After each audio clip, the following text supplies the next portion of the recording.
Very good morning दोस्तों। कैसे हैं आप सब? आशा करते हैं दोस्तों आप लोग बहुत ही अच्छे होंगे।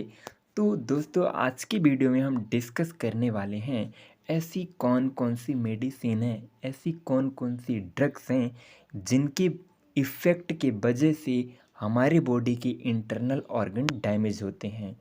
ऐसी कौन कौन सी ड्रग्स हैं जिनको बहुत दिनों तक सेवन करने से उनके साइड इफ़ेक्ट बहुत ज़्यादा इफ़ेक्टिव होते हैं, जैसे कि किडनी का फ़ेल होना, लीवर फ़ेल होना, अल्सरेशन होना स्टमक में। सो आज का वीडियो हमारा इसी के ऊपर डिस्कशन रहेगा। पर दोस्तों आप लोग लास्ट तक वीडियो में ज़रूर बने रहें। ये जानना बहुत इम्पोर्टेंट है दोस्तों, क्योंकि आज सबसे ज़्यादा liver failure, kidney failure, stomach ulceration इन्हीं सब के केसेस जो है तो आ रहे हैं। तो ये जानने से पहले हम थोड़ा थोड़ा इन सभी ड्रग्स के बारे में जान लेते हैं कि इनका यूज क्या क्या होता है। देन इसके बाद हम पढ़ते हैं कि कौन कौन सी ऐसी ड्रग्स होती हैं जिनका साइड इफ़ेक्ट हमारे किडनी को, लीवर को, स्टमक को, इन सबको डैमेज करता है। तो चलिए, और कब कब इनका यूज करना चाहिए, कैसे यूज करना चाहिए, सारी चीज़ों के बारे में डिस्कस करेंगे। बट पहले इसकी यूजेस के बारे में जान लेते हैं। तो अपना पहली मेडिसिन जो है वो एसिटामिनोफेन, आप लोगों को पता है कि जो एनाल्जेसिक ड्रग्स है। अब इसका यूजेस क्या होता है ये देख लेते हैं। Acetaminophen is use to relieve mild to moderate pain from headache, muscle ache, menstruation period pain, cold and sore throat, teeth ache and reduce fever. जैसा कि आप लोगों को पता है कि जो एसिटामिनोफेन की टेबलेट है वो माइल्ड और मॉडरेट पेन को रिलीव करने में यूज की जाती है। पेन जैसे कि हेडेक हो गया, मसल एक हो गया, मेंस्ट्रुएशन पीरियड में बहुत ज़्यादा जब सीवियर पेन होती है, सपोज लाइक डिसमेनोरिया जैसे पेन होते हैं, तो उनको रिलीफ करने के लिए एसिटामिनोफेन यूज की जाती है। बट जनरली दोस्तों ड्यूरिंग मेंस्ट्रुएशन साइकिल में कोई भी टेबलेट इनटेक नहीं करना चाहिए, बिकॉज बहुत फिर उसका जो इन फ्यूचर बहुत ज़्यादा प्रॉब्लम्स होती हैं। देन इसके बाद कोल्ड एंड सोर थ्रोट में भी एसिटामिनोफेन यूज की जाती है। टीथ हैक, जब दांत बहुत ज़्यादा दर्द देते हैं तब भी ये टैबलेट यूज़ की जाती है। इन रिड्यूस फीवर को रिड्यूस करने के लिए भी एसिटामिनोफेन यूज़ की जाती है। दोस्तों ये तो हमने देख लिया कि ये इस एसिटामिनोफेन की यूज़ थी। अब एक दूसरी जो हमारी एनाल्जेसिक है पेन किलर से, वो हमारी आइब्रूफेन है। ये भी सेम उसी के जैसे एक्शन करती, चलिए देखते हैं। Ibuprofen pain is use to Ibuprofen is used to reduce fever and relieve minor ache and pain from headache, muscle ache and arthritis।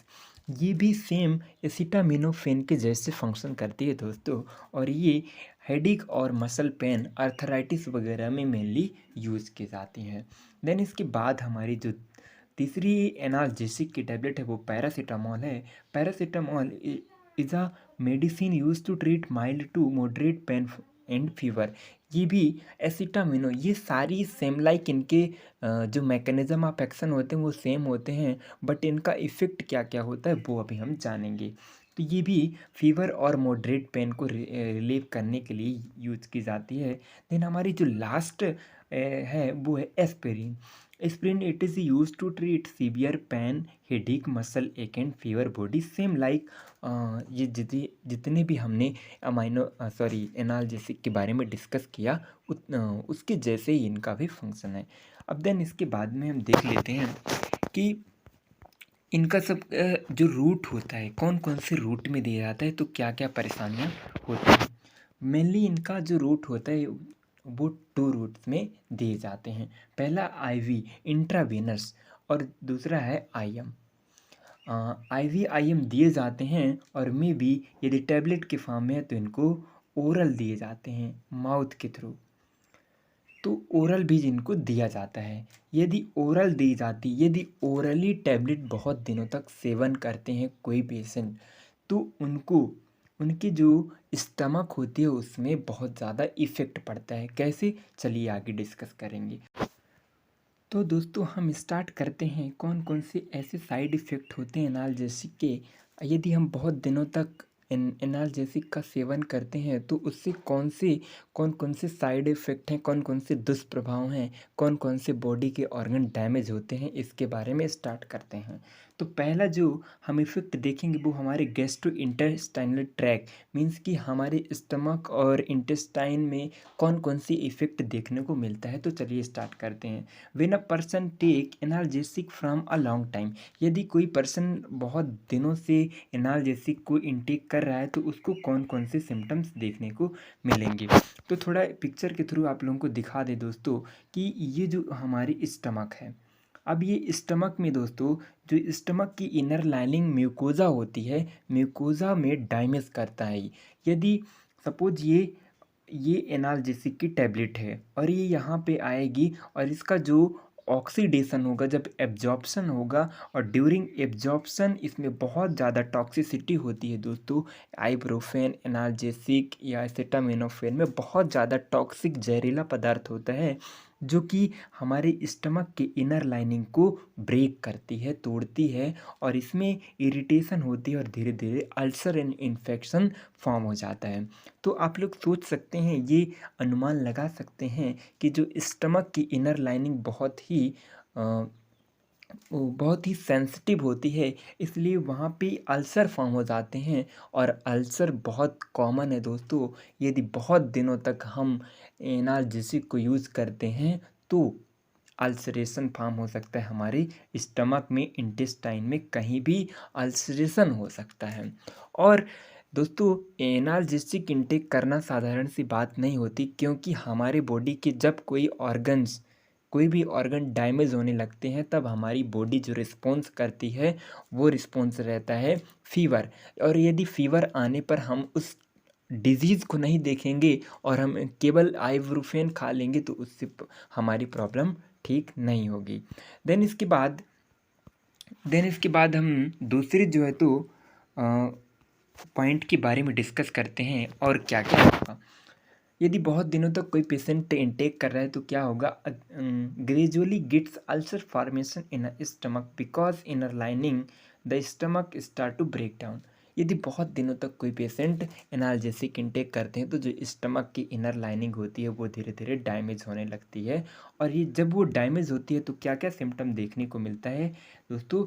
Abdominal में बहुत ज़्यादा पेन देखने को मिलेगा, ब्लड इन यूरिन में ब्लड इन यूरिन मीन्स कि urine में blood देखने को मिल सकता है, स्टूल में भी ब्लड देखने को मिल सकता है, कॉन्स्टिपेशन बहुत ज़्यादा सीवियर रहेगा एंड हेडिक हो सकता है एंड वेट लॉस बिकॉज जो प्रॉपर तरीके से एब्जॉर्प्शन नहीं होगा किसका, फूड का। यदि अल्सर फॉर्म हो जाएगा स्टमक में तो वहाँ पे प्रॉपर एब्जॉर्प्शन नहीं होगा किसी भी फूड का।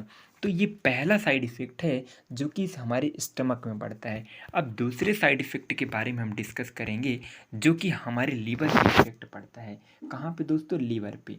लीवर पे क्या इफ़ेक्ट पड़ता है चलिए देखते हैं हम। Pain killers in a fever reduce that contain the acetaminophen, sorry दोस्तों यहाँ पे एसिटामिनोफेन होगा। Acetaminophen are common cause of liver injury. जो एसिटामिनोफेन या एनाल्जेसिक की जो भी ड्रग्स होती हैं वो लीवर को इंजरी पहुँचाती हैं, कहीं ना कहीं से इंजरी पहुँचाती हैं। क्यों पहुँचाती हैं दोस्तों, क्योंकि बहुत ज़्यादा टॉक्सिसिटी होती है इनमें। एसिटामिनोफेन और पैरासीटामॉल, ये सारी ड्रग्स में जो है तो बहुत ज़्यादा क्या होती हैं, टॉक्सिसिटी होती है, जहरीला सब्सटेंस होता है। क्यों होता है देखिए, because high toxic substance destroy hepatic cell and obstruction in a secretion of certain enzyme. क्योंकि ये बहुत ज़्यादा टॉक्सिसिटी इसमें जहरीला सब्सटेंस होता है, किसमें, आइब्रोफेन या जितने भी एनाल्जेसिक, इनमें बहुत ज़्यादा जहरीला सब्सटेंस होता है।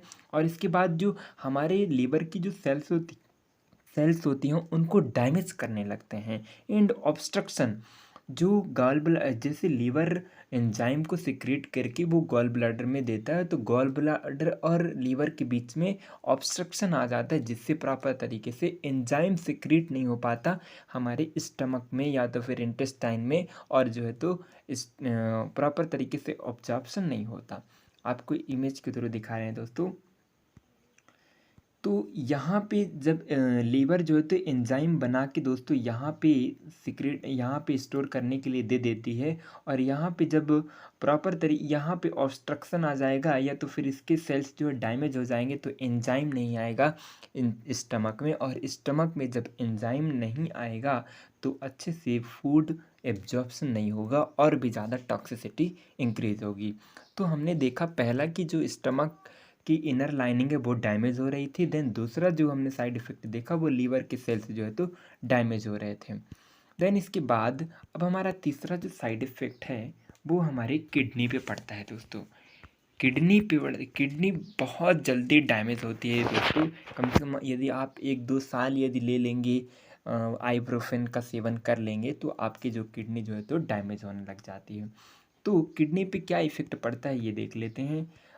Analgesic damage with in the internal structure of the kidney, it is caused by long term use of analgesic. यदि बहुत दिनों तक एनाल्जेसिक यूज़ करते हैं तो किडनी का जो इंटरनल स्ट्रक्चर है वो डैमेज हो जाती है। और आप लोगों को जैसे कि पता है कि किडनी के अंदर जो है तो नेफ्रॉन प्रेजेंट होते हैं। क्या प्रेजेंट होते हैं? नेफ्रॉन प्रेजेंट होते हैं दोस्तों। तो जो नेफ्रॉन होते हैं वो किडनी के सेल्स होते हैं, और इनका फंक्शन ये होता है कि फिल्ट्रेशन का काम करते हैं। सपोज़ दोस्तों यदि आपकी इंट्रावेनस में मीन्स की वेन्स में कोई ड्रग्स जो है तो इंजेक्ट किया गया। अब ड्रग्स जब इंजेक्ट किया गया तो वो हमारे ब्लड में जाके मिक्स हो गया। ब्लड में जाने के बाद वो हार्ट में गई, हार्ट में जाने के बाद वो हमारी जब किडनी में पहुंचता है, और उसमें यदि बहुत ज़्यादा, सपोज ये किडनी की वेन्स है और इसमें बहुत ज़्यादा टॉक्सिक सब्सटेंस रहते हैं, तो यदि बहुत डेली डेली वही टॉक्सिक सब्सटेंस आएंगे किडनी में, तो ये किडनी में जो प्रेजेंट होते हैं नेफ्रॉन, उनको डैमेज करने लगेंगे, और जो है तो किडनी की जो नेफ्रॉन है धीरे धीरे सारे डैमेज हो जाएंगे, और किडनी ब्लड का फिल्ट्रेशन बंद कर देगी। और जब किडनी ब्लड का फिल्ट्रेशन बंद कर देगी तो उसमें बहुत सारे चेंजेस आने लगेंगे बॉडी में दोस्तों, जैसे कि स्वेलिंग आने लगेगी, बॉडी में बहुत ज़्यादा टॉक्सिसिटी होगी तो बहुत ज़्यादा पेन होगा। तो ये सारी प्रॉब्लम्स क्रिएट होती हैं। देन इसके बाद क्या क्या सिम्टम्स आ रहे हैं? किडनी फेलियर के चांसेस होंगे, रिक्स बीपी की समस्या आएंगी, स्वेलिंग आ जाएगी पूरी बॉडी में, फीवर आ जाएगी। तो ये सारी समस्याएं देखने को मिलता है। तो दोस्तों आज का हमारा जो डिस्कशन था कि हमारे 3 बॉडी पार्ट को जो है तो ये एनाल्जेसिक डैमेज करती हैं सबसे ज़्यादा। वो हैं स्टमक, लीवर और किडनी। और भी ऑर्गन को डैमेज करते हैं बट मेनली 3 ऑर्गन इन्वॉल्व होते हैं दोस्तों।